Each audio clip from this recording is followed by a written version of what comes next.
Bonjour, je suis Bruno Guioret, directeur artistique associé de la compagnie Rofesch-Schelter.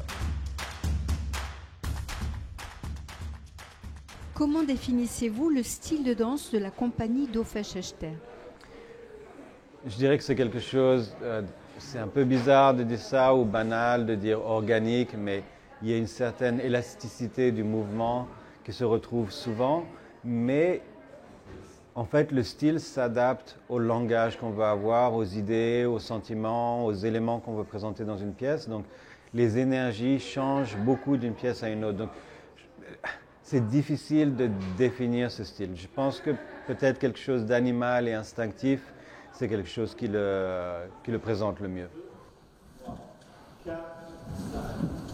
Qu'as-tu pensé du cours atelier avec Bruno Guioret?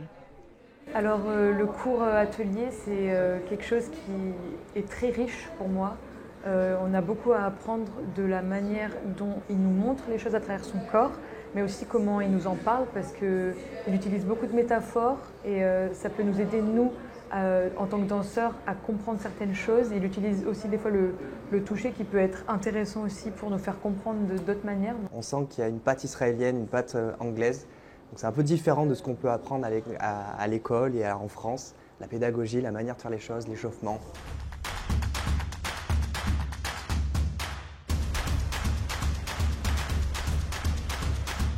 Le film Encore a eu beaucoup de succès. Que retenez-vous de cette expérience cinématographique?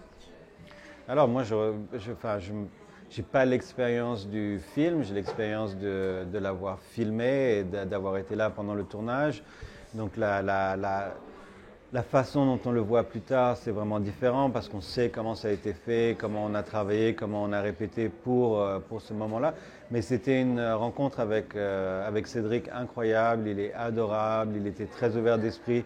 C'était vraiment sa lettre d'amour à la danse et d'avoir partagé ces moments de travail, mais aussi d'échange et de liberté avec lui, c'était vraiment un bonheur.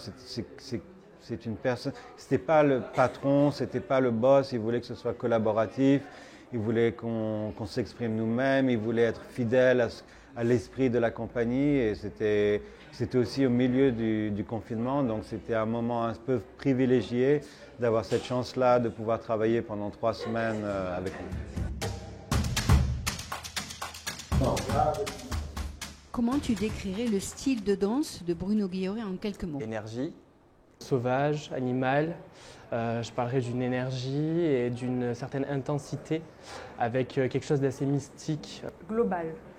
Il travaille en globalité, mais la globalité d'une manière, on l'entend au premier degré dans la globalité, mais dans la globalité aussi intérieure parce que ça demande un investissement à 100% dans l'interprétation.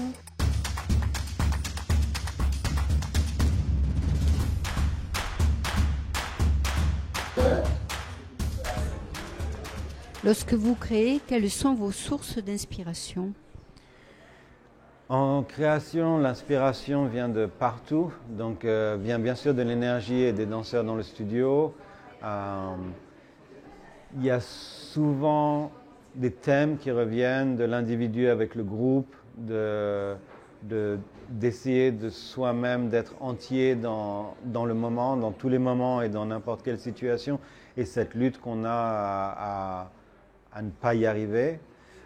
Mais pendant la création, en fait, tout se rejoint à ce moment-là. Donc vous allez au supermarché, vous regardez, je ne sais pas, il y a une dame qui a une robe d'une certaine couleur et ça vous fait penser à peut-être à un costume. Donc tout vous imprègne tout le temps. Donc c'est dur de dire que ça vient de là, de là.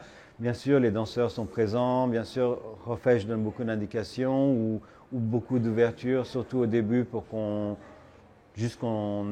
ait des expériences qui ne soient pas définies. Le plus on le laisse ouvert au départ, le plus on a de chances que des choses qui vont nous surprendre vont apparaître.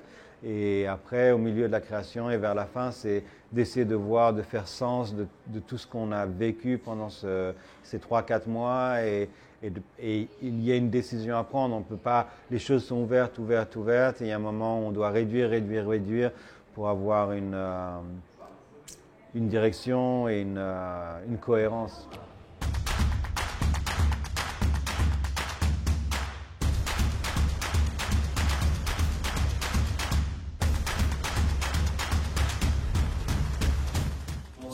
marcher avec une imagerie ou une suggestion de quelque chose, ça aide à pas que à copier l'image, mais à se ressentir. Quelles sont les qualités à posséder, d'après vous, pour devenir danseur pro ou chorégraphe aujourd'hui? Je pense que le plus important, c'est l'éthique du travail. Je pense que le talent, c'est bien d'avoir du talent.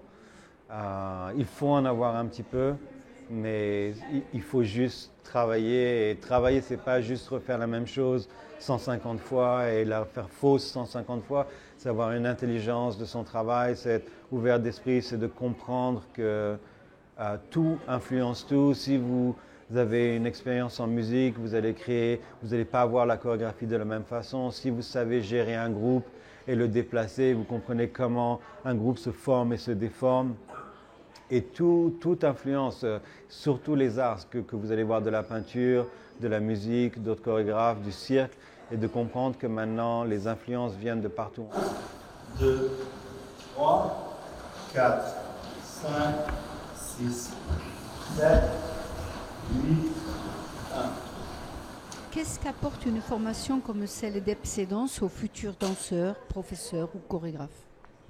Alors, c'est difficile pour moi de répondre à cette question parce que je n'ai pas travaillé à Upsedance, mais j'ai travaillé quand j'étais enfant, quand j'étais étudiant, j'ai rencontré Anne-Marie et Rudy. Et ils m'ont sauvé. Je n'aurais pas dansé s'ils n'avaient pas été là sur mon chemin. Donc je pense que pour les étudiants qui sont là ici, c'est vraiment une chance de les avoir dans leur vie.